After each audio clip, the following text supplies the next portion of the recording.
আউযুবিল্লাহি মিনাশ শাইতানির রাজিম। বিসমিল্লাহির রহমানির রহিম। আসসালামু আলাইকুম। বাংলাদেশ মুন্সিগঞ্জ জেলার টঙ্গিবাড়ি থানার আউটশাহী ইউনিয়ন পরিষদের গণ্যমান্য ব্যক্তিবর্গ, সহকর্মী, অনুজ, আলোকিত আউটশাহী ইউনিয়নের অ্যাডমিন, মডারেটরগণ, গরিব দুঃখী মেহনতি মানুষ, আউটশাহী রাধানাথ উচ্চ বিদ্যালয়ের সাবেক ও বর্তমান ছাত্রছাত্রীবৃন্দ, মসজিদ মাদ্রাসার ছাত্রছাত্রীবৃন্দ, অভিভাবকগণ, শিক্ষকগণ, সবাইকে আমার আন্তরিক শুভেচ্ছা ও অভিনন্দন। আমাদের ইতিপূর্বেকার লাইভ ভিডিওগুলিকে সাদরে গ্রহণ করার জন্য, বিশেষ করে সপ্তম ভিডিওটি এত বেশি জনপ্রিয় হয়েছে যে আমাদেরকে সামনে চলার পথ উন্মুক্ত করে দিয়েছে। আমাদের মাঝে এক নতুন চেতনা জাগ্রত হয়েছে। আমরা নতুন পথের সন্ধানে, নতুন পথ খোঁজার জন্য অনুপ্রাণিত হয়েছি। আমাদের এই অনুপ্রেরণার অংশীদার হিসাবে আউটশাহী ইউনিয়নের সমস্ত জনগণ তথা আশেপাশের ইউনিয়নগুলিও সংযুক্ত হয়েছে। সারা বাংলাদেশের 50টির অধিক আলোকিত ইউনিয়ন পরিষদের সংগঠন তৈরি হয়েছে এবং যুক্ত হয়েছে। এই জন্য সবাইকে আন্তরিকভাবে শুভেচ্ছা ও স্বাগতম জানাচ্ছি আমাদের এই আলোকিত সমৃদ্ধ বাংলাদেশ গঠনের প্রয়াসের প্রাথমিক পর্বে। গত পর্বের চাহিদা অনুযায়ী আমাদের বিষয়টি ছিল বাংলাদেশ ও ভারতের মধ্যকার সম্পর্ক বিষয়ক। বিষয়টি আমরা সন্দেহাতীতভাবে প্রমাণ করতে পেরেছি যে প্রতিবেশী রাষ্ট্রগুলি আমাদের সম্পূরক হিসাবে কতটা গ্রহণযোগ্য, এবং সেই আলোকেই বঙ্গবন্ধু শেখ মুজিবুর রহমান 1948 সন থেকে 1971 সাল পর্যন্ত বাংলাদেশের মুক্তিকামী মানুষের পক্ষে প্রত্যক্ষ এবং পরোক্ষভাবে যুক্ত হয়ে সংগ্রাম করে গেছে, এবং সাথে যুক্ত হয়েছিলেন তৎকালীন সময়ের ছোট বড় সমস্ত রাজনৈতিক নেতৃবৃন্দ, ছাত্র সমাজ এবং মেহনতি মানুষ। আজকের এই ফসল তাদেরই উত্তরাধিকারী সূত্রে বাংলাদেশ। আমাদের ইউনিয়ন কেন্দ্রিক আলোকিত আউটশাহী ইউনিয়নের পথ চলা 2003 সাল থেকে অনেকটা অজ্ঞাত কারণেই এর কার্যক্রম স্থগিত হয়ে গিয়েছিল, আবার পুনরায় শুরু হয়েছে 2000 সালে। আমি আউটশাহী রাধানাথ উচ্চ বিদ্যালয়ের সাবেক ও বর্তমান ছাত্রছাত্রীদের উদ্দেশ্যে বলবো যে আলোকিত আউটশাহী ইউনিয়ন কারো ব্যক্তিগত সম্পদ নয়, এবং আমার একা মতামতের ভিত্তিতেও এগুচ্ছে না। এটা একটা কনসেপ্ট, এটা একটা পরিবার যা সারা বাংলাদেশে একটা করে আলোকিত ইউনিয়ন পরিষদ গঠিত হয়েছে। আর সেটা হচ্ছে রানিং যারা চেয়ারম্যান মেম্বার থাকে এবং স্কুলের সাফল্য, বিদ্যালয়ের সাফল্য, মসজিদ মাদ্রাসার সাফল্যগুলি ফোকাস আকারে আসে। একমাত্র ব্যতিক্রম হচ্ছে আমাদের আলোকিত আউটশাহী ইউনিয়ন, যা 2003 সালে গঠিত হয়েও অনেকটা স্থগিত হয়েছিল। সময়ের প্রয়োজনে এটা চালু হয়েছে অসঙ্গতি দূর করার জন্য। আউটশাহী ইউনিয়নের চাহিদা অনুযায়ী যে সমস্ত কাজ মানুষের দোরগোড়ায় পৌঁছে দেওয়ার জন্য প্রয়োজন, সেই বিষয়গুলি ফোকাস করার জন্য জনমানুষের এবং মেহনতি মানুষের পক্ষে রাজনীতিবিদদের জাগ্রত করার জন্য, যথাযথভাবে আমাদের কাজগুলি আদায়ের জন্য আমাদের এই পথ চলা। ইতিমধ্যে এই পথ চলতে যেয়ে অনেকে আমার উপর বিরাগ ভাজন হয়েছেন যে আমি রাজনৈতিক বক্তব্য দিই কেন, এবং কেউ কেউ বলেছেন যে ভিডিওগুলি সময়টা অত্যন্ত বেশি হয়ে যায়। আমি তাদের উদ্দেশ্যে বলবো যে আমাদের এই গুণে ধরা বাংলাদেশকে জাগ্রত করতে হলে প্রাথমিক পর্যায়ে আমাদের কনসেপ্টগুলি একটু লম্বা আকারেই হবে, পরবর্তীতে এগুলি শর্ট হয়ে যাবে। ইনশাল্লাহ আমাদের সাথে থাকবেন, যুক্ত থাকবেন। আমরা যে বিষয়টা শুরু করেছিলাম সেটা হচ্ছে যে ধর্মভিত্তিক জীবনযাপন এবং ধর্মের ভিতরে থেকে কোরআনের আলোকে দারিদ্র্য বিমোচন, কোরআনের আলোকে দুর্নীতি দমন, মাদক বিরোধী আন্দোলনকে বেগবান করার জন্য, মানুষের ভিতরের আত্মাকে পবিত্র করার জন্য কোরআন ভিত্তিক আলোচনার পরিপ্রেক্ষিতে মানুষের ভিতরের মানুষটাকে জাগ্রত করার জন্য আমাদের এই প্রয়াস। ইতিমধ্যে আমাদের শ্রদ্ধেয় বড় ভাই মিলন খানের নেতৃত্বে আরেকটি মাদক বিরোধী সংগঠন আত্মপ্রকাশ করেছে। আমাদের মেজর আলমগীর ভাইয়ের উপদেষ্টা মণ্ডলী অন্তর্ভুক্তির মধ্য দিয়ে আমরা তাদেরকে আলোকিত আউটসে ইউনিয়নের সাথে যুক্ত থেকে কাজ করার জন্য আমন্ত্রণ জানাচ্ছি। এবং আরেকটি বিষয় হচ্ছে, গত 2 দিন যাবৎ আমার আউটসি রাধানাথ উচ্চ বিদ্যালয়ের প্রাক্তন একজন ছাত্র আনোয়ার হোসেন সেন্টু, খুবই স্নেহভাজন এবং সাংগঠনিক কাজে অত্যন্ত দক্ষ, সে আমাদের বরাবরে সাবেক ছাত্রদের নিয়ে একটি কমিউনিটি গঠন করার জন্য প্রস্তাব দিয়েছে। আমরা তাকেও স্বাগত জানাই এবং তার নেতৃত্বে আমাদের সমস্ত সাবেক বড় ভাই এবং স্টুডেন্টদের দলমত নির্বিশেষে রাজনৈতিক নেতৃবৃন্দেরও আলোকিত আউটসে ইউনিয়ন গঠনে যুক্ত থাকার জন্য আমন্ত্রণ জানাই। এটা কারো ব্যক্তিগত সম্পদ নয়, এটা একটা পরিবেশ। এখানে মতামতের ভিন্নতা থাকতে পারে, দলের ভিন্নতা থাকতে পারে, মতের ভিন্নতা থাকতে পারে, কিন্তু প্রাথমিক অবস্থা হচ্ছে আমরা আউটসে ইউনিয়নের বাসিন্দা। এবং দ্বিতীয় মতামত হচ্ছে যে আমরা মুসলমান। তৃতীয় হচ্ছে যে আমাদের কোরআন ভিত্তিক জীবনযাপন পালন করতে হবে। তৃতীয় হচ্ছে দারিদ্র্য বিমোচনে জাকাত প্রথা চালুর জন্য সার্বক্ষণিক এবং সর্বপর্যায়ে সমস্ত দেশে ও বিদেশে প্রবাসী এবং দেশের অভ্যন্তরে ধনীদেরকে উৎসাহিত করা। এটা ব্যক্তিগত মতামত নয়। এখন প্রশ্ন হচ্ছে যে আমি বঙ্গবন্ধুকে নিয়ে কেন কথা বলি। আমার কোনো রাজনৈতিক পরিচয় নেই, কিন্তু আমি একজন ছাত্র, আমি একজন শিক্ষিত লোক।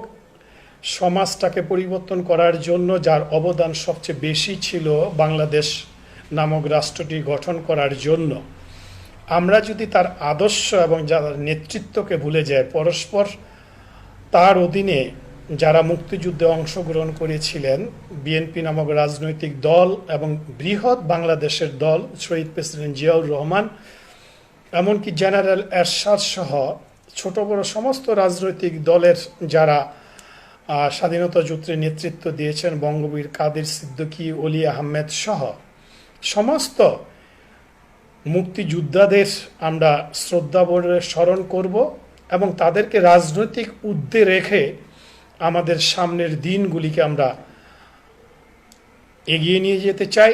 আমি একটা কনসেপ্টে বিশ্বাসী যে বঙ্গবন্ধু শেখ মুজিবুর রহমান যদি জাতির পিতা হন, তাহলে দল মত নির্বিশেষে সবারই তার প্রতি শ্রদ্ধাবোধ থাকা উচিত। আর যদি বিষয়টা এরকম হয় যে আওয়ামী লীগের নেতৃত্বে দেশ স্বাধীন হয়েছে, উনি শুধু আওয়ামী লীগেরই জাতির পিতা, তাহলে 30 থেকে 40% জাতির পিতা হতে পারে। বিরোধী যারা আছে তারা স্বাধীনতা যুদ্ধের পক্ষে, বঙ্গবন্ধুর নেতৃত্বে স্বাধীনতা যুদ্ধ হয়েছিল সেটা তারা অনেকটা অস্বীকার করছে। তো আমি আমার বক্তব্যের প্রথম দিন থেকে অদ্যাবধি পর্যন্ত বলে আসছি যে আমাদেরকে জাতীয় ঐক্যমত্যের ভিত্তিতে স্বাধীনতা যুদ্ধের এই বিতর্ক এড়িয়ে আমাদের দেশ গঠন করতে হবে, আমরা যে যেখানে আছি। আমি আমার পূর্ববর্তী ভিডিওতে এই দাবিও করেছি যে বাংলাদেশ 16 কোটি বা 18 কোটি মানুষের দেশ। এদেশে বসবাসরত সমস্ত মানুষগুলির 90% মুসলমান, এবং এই মুসলমানদের সঠিক মুসলমান না হওয়া পর্যন্ত আমাদের দেশের মেহনতি মানুষের মুক্তি ঘটবে না এবং দেশের উন্নয়ন হবে না। আমি পূর্ববর্তী ভিডিও এটাও প্রমাণ করতে পেরেছি যে 1945 সালে দ্বিতীয় বিশ্বযুদ্ধ উত্তর জাপানের যে পরিস্থিতি ছিল তার চেয়ে বেটার পরিস্থিতি ছিল আমাদের বাংলাদেশ, ভারত এবং পাকিস্তান নামক রাষ্ট্রগুলিতে। এবং আমি দ্ব্যর্থহীনভাবে বলতে পারি যে 1945 সনে বাংলাদেশের পজিশন জাপানের চেয়েও বেটার ছিল। আজ জাপান বহির্বিশ্বের কাছে অর্থনৈতিক পর্যায়ের নেতৃত্ব দিচ্ছেন বিশ্বের 1 নাম্বার দেশ হিসাবে, এবং সেই দেশটি ছিল বৌদ্ধ অধিষ্ঠিত একটি দেশ, এবং সেখানের নেতৃত্ব এবং মানুষগুলি ছিল সৎ। সন্দেহাতীতভাবে আমি প্রমাণ করতে পারবো যে বিশ্বের সমস্ত দেশগুলি, যে সমস্ত দেশ আজকে অর্থনৈতিকভাবে শক্তিশালী, তাদের দৃষ্টিভঙ্গি ছিল মানুষের সেবা এবং খেদমত করতে হবে, আর সেটার বিষয়ে তারা আপোষহীনভাবে ছিল সৎ। এবং ধর্ম নিয়ে সেখানে কোনো বাণিজ্য হয় নাই, ধর্ম নিয়ে সেখানে কোনো ব্যবসা হয় নাই। বিশেষ করে দ্বিতীয়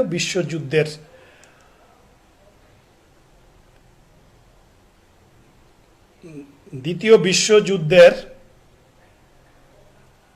পরে ইতিমধ্যে আমরা প্রমাণ করতে পেরেছি যে আমাদের অসততার কারণে, আমাদের দৃষ্টিভঙ্গি পরিবর্তন না হওয়ার কারণে, দুর্নীতির কারণে আমরা অনেকটা পিছিয়ে আছি বাংলাদেশ নামক এই রাষ্ট্রটিতে।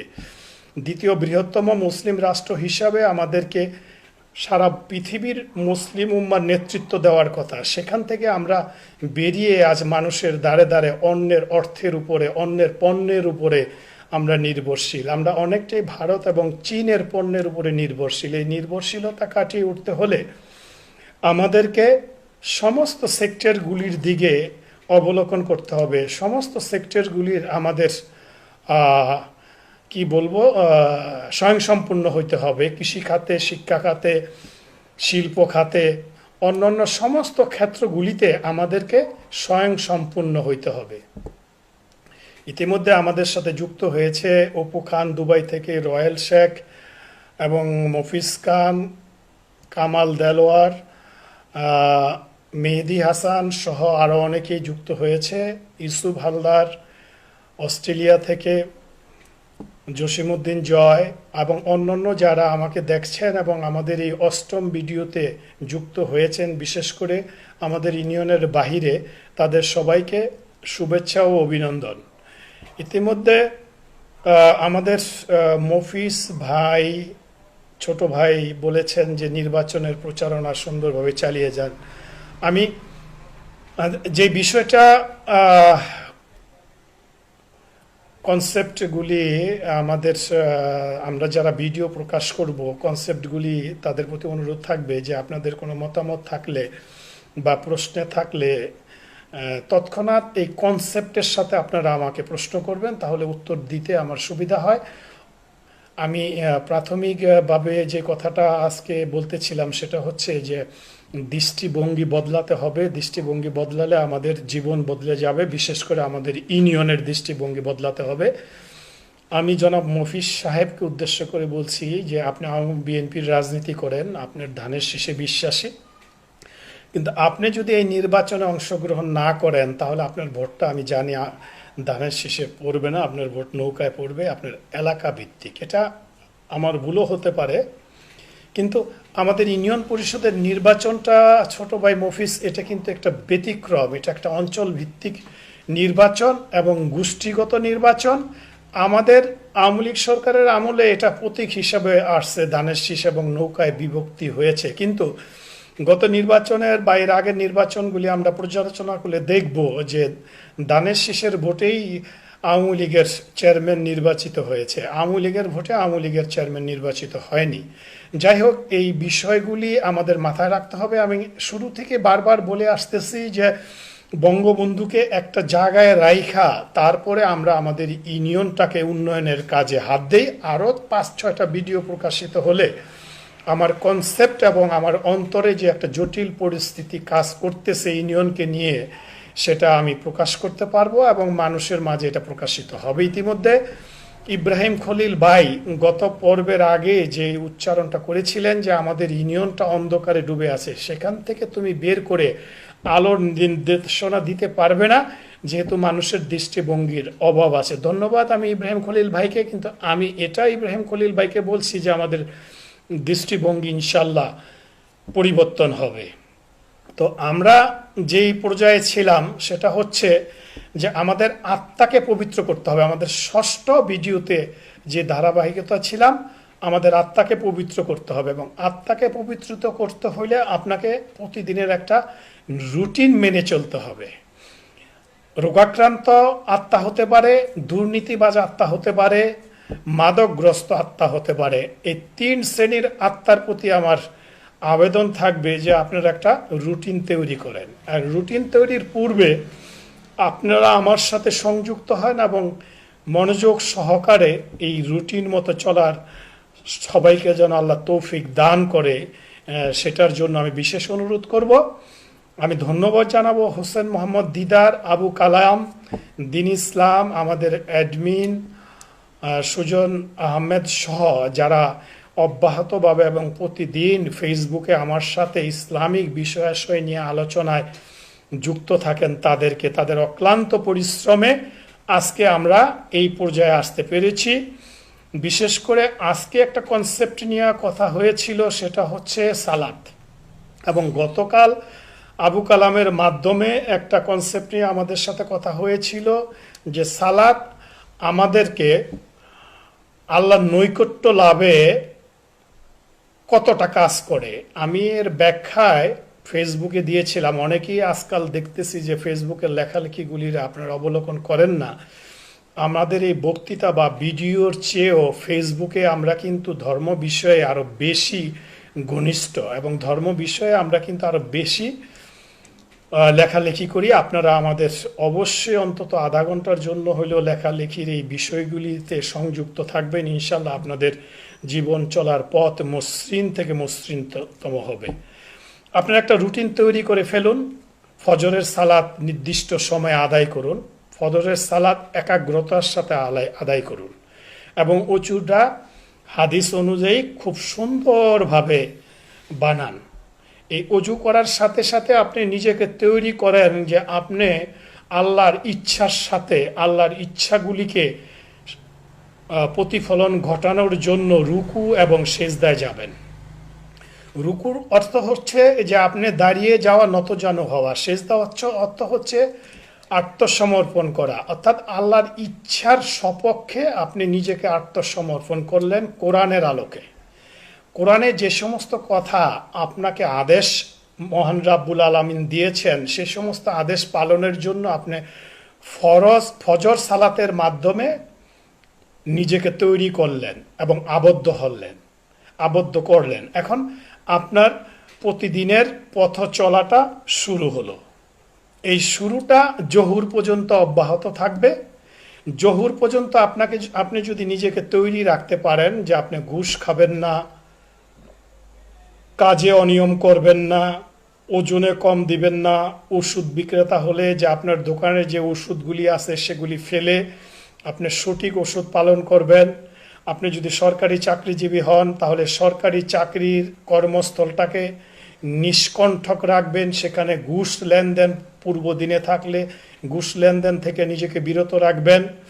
জহুর পর্যন্ত আপনি এইভাবে একটা মিথ্যা কথাও বলবেন না, এবং হাসি মুখে কথা বলবেন, হাসির সাথে থাকবেন, সবার খোঁজ খবর নেবেন। আপনার পুরা ফজর থেকে শুরু করে জহুর পর্যন্ত এই কনসেপ্টটা আপনি পালন করুন। পরবর্তীতে জহুর থেকে আসর পর্যন্ত একই ধারায় নিজেকে অব্যাহত রাখুন, এশার সালাত পর্যন্ত। বাড়িতে চলে যান, বাড়ির সবাইকে খোঁজখবর রাখেন, স্ত্রীর খোঁজখবর রাখেন, সন্তানের খোঁজখবর রাখেন, আপনার পরিবারের প্রত্যেকটা সদস্য সালাত আদায় করেছে কিনা নির্দিষ্ট পিরিয়ডে এবং নির্দিষ্ট মনোনিবেশে, এবং তাদেরকে আপনি প্র্যাকটিস করতে বলুন। সদা সর্বদা সত্য কথা বলতে হবে, হালাল রুজির মধ্যে থাকতে হবে, ঘুষ দুর্নীতি থেকে নিজেকে মুক্ত করতে হবে, মুক্ত রাখতে হবে। যাদের সিগারেটের নেশা আছে ধীরে ধীরে সিগারেটের নেশাটা থেকে নিজে থেকে নিবৃত রাখেন। আপনার 24 ঘন্টার একটা রুটিন আপনি নিজেই তৈরি করে ফেলেন। এখানে আমি সংক্ষিপ্ত আকারে প্রকাশ করলাম। আপনার আত্মা আল্লাহর জন্য পবিত্র হলো, প্রাথমিক স্টেজ। দ্বিতীয় স্টেজে আপনি জানতে চান যে পবিত্র কোরআনে কি আছে, সালাতের পরে আমাকে কোন কাজগুলি আল্লাহর নির্দেশ মোতাবেক পালন করতে হবে। সালাত আমাদের ধর্মের অন্যতম প্রধান মাধ্যম আল্লাহর সাথে সংযোগ স্থাপন করা, আত্মসমর্পণের মধ্য দিয়ে আপনার সব কিছু আল্লাহর নিকট গচ্ছিত, আপনার ইচ্ছাটা আল্লাহর নিকট গচ্ছিত। এখন আল্লাহ আপনার কাছে কি চায়? আল্লাহ আপনার কাছে নগদ টাকা চায় নাই। আল্লাহ আপনার কাছে আপনার কোনো সন্তান ইব্রাহিম আলাইসাল্লামের মতো, ইসমাইল আলাইসাল্লামের মতো কুরবানি দেওয়ার জন্য নির্দেশও আসে নাই, বলেও নাই। আল্লাহ যে বিষয়টি চান সেটা হচ্ছে যে আপনার প্রতিবেশীর সাথে সৌজন্য ব্যবহার করা এবং অসহায় দরিদ্র মানুষকে দান করা, দ্বিতীয় পর্যায়ে দান করা। আর জাকাতটা আমরা বছরে একবার দিব, দান করা। এবং এই প্রতিদিনের দানটা আপনি ফজর সালাতের মতো এশার পর্যন্ত প্র্যাকটিস করেন, আপনার দান পরিশোধ করা হলো। দানের সাথে সাথে আপনার তৃতীয় পর্যায়ের যে কাজটা হবে আত্মাকে পবিত্র রাখার জন্য, সেটা হচ্ছে যে সব সময় আল্লাহর ধ্যানে মগ্ন থাকা, যেন আল্লাহর সাথে কোনো কিছুর শিরক না হয়, কোনো কিছুর অংশীদারিত্ব প্রকাশ না পায়, এবং খুব শান্ত এবং সুষ্ঠুভাবে মস্তিষ্ক খাটিয়ে আপনাকে এই পর্যায়ে আসতে হবে।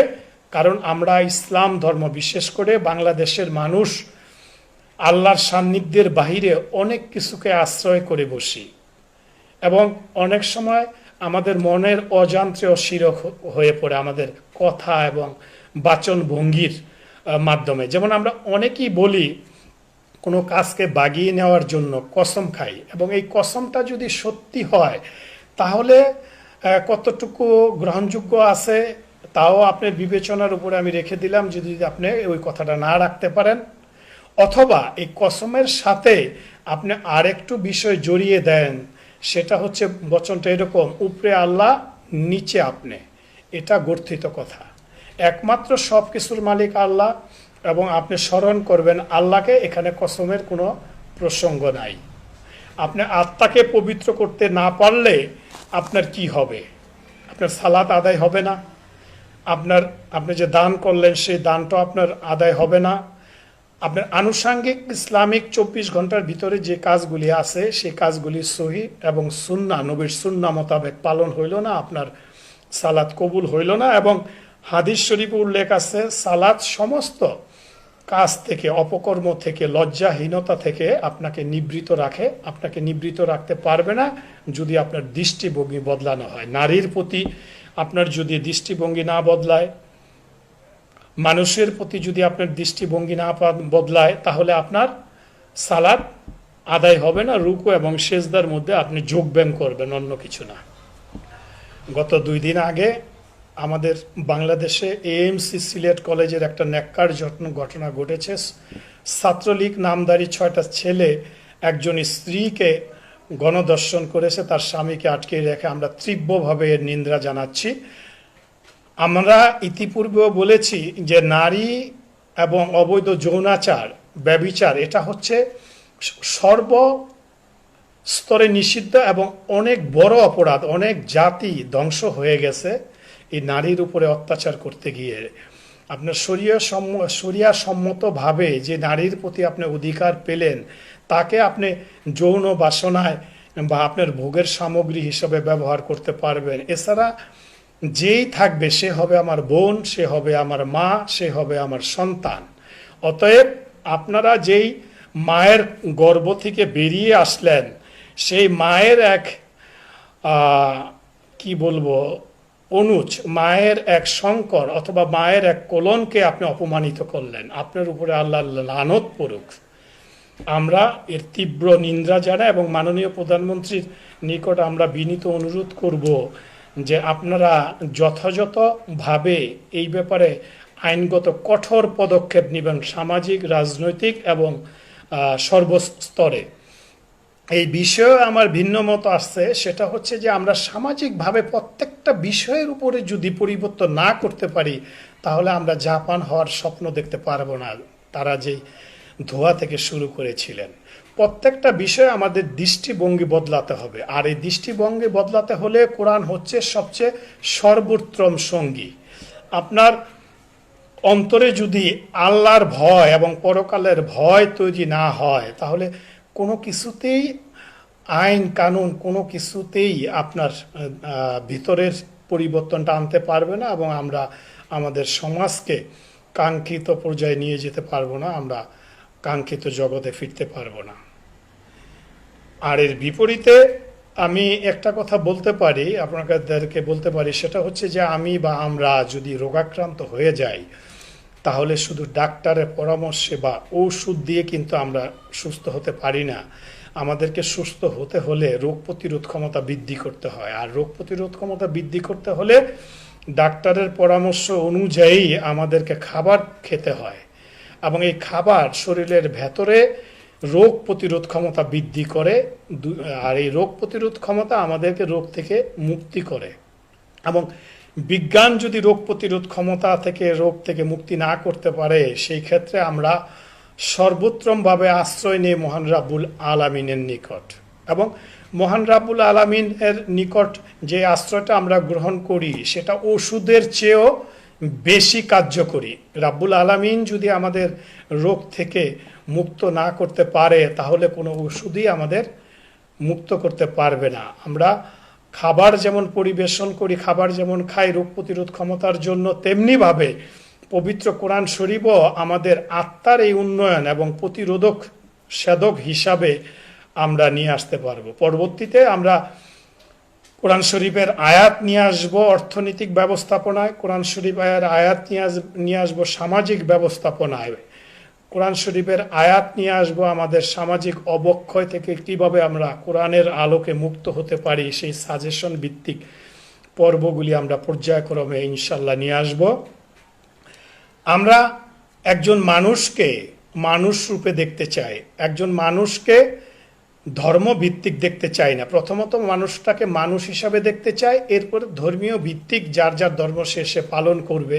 কিন্তু যে যে ধর্মই পালন করুক, সৃষ্টিকর্তা বা রাব্বুল আলামিন বা আল্লাহ একজন, এক ও অদ্বিতীয়। এর প্রতি আনুগত্য রেখে আমরা সমাজের প্রতিটা স্তরে পরিবর্তন আনতে চাই, আর এই পরিবর্তনের মধ্য দিয়া আমরা আমাদের আলোকিত আউটসাইড ইউনিয়নকে গড়ে তুলতে পারবো। আপনারা যারা যেখানে আছেন আমাদেরকে সহযোগিতা করেন, আমাদের সাথে থাকেন, সুস্থ এবং সুন্দর জীবনযাপন করেন। আর একটু বিজ্ঞান ভিত্তিক আলোচনা করে আজকের এই ভিডিওটি শেষ করব, কারণ অনেকে আপত্তি জানিয়েছেন ভিডিও লম্বা হয়ে যায়, তাদের সময়ের অভাব হয়। এই কারণে আমরা এখন থেকে ছোট ছোট কনসেপ্টগুলি তুলে ধরব।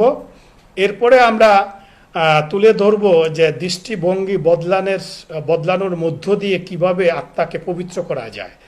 এবং আরেকটা বিষয়ে আমরা নিয়ে আসব সুস্থ দেহ প্রশান্ত মন, কর্মব্যস্ত সুখী জীবন। অর্থাৎ শরীরকে সুস্থ রাখতে হলে মনকে সুস্থ রাখতে হবে, মনকে সুস্থ থাকলে আমরা কর্মব্যস্ত থাকতে পারবো, আর কর্মব্যস্ত থাকতে পারলে কাজের মধ্য দিয়ে আমরা আমাদের দৃষ্টিভঙ্গি বদলানোর মধ্য দিয়ে আমরা আমাদের আত্মাকে পরিশুদ্ধ করতে পারবো।